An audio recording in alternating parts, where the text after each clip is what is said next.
Hi guys, welcome back sa akong vlog. Karon nga adlaw manghilo ko sa among sapa or kanal diri dapit sa among balay. Dili ni tungod sa mga plastik o uban pang basura, kundi tungod ni sa daghang mga nangahagbong nga dahon gikan sa mga kahoy. Sa tinuod lang, arad yung lain na tanawon, jud kayo ang mga dahon ug halos natabunan nila ang agyanan sa tubig.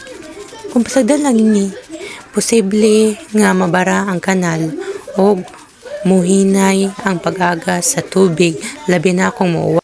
So nya karon sudan na nato pagpanguha sa mga dahon diri sa sapa o kanal.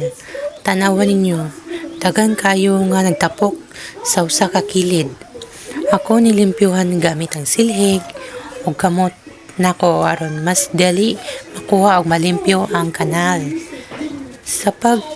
Sa naghinlo ko, makita jud nato nga bisan dahon ra ni dako gyapon ni og epekto kung magtapok.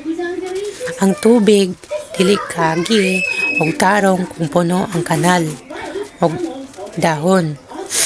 Mo ning importante jud nga maglimpyo ayo po nga buhaton nato ni kanunay aron malikayan ang pagbaha o para presko tanawon ang atong sapa or kanal.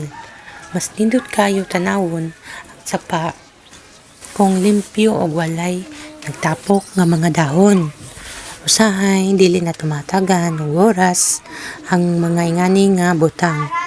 Kaya abi nato dahon raman pero kung daghanan ni gani makaapekto jud ni sa ato mga palibot.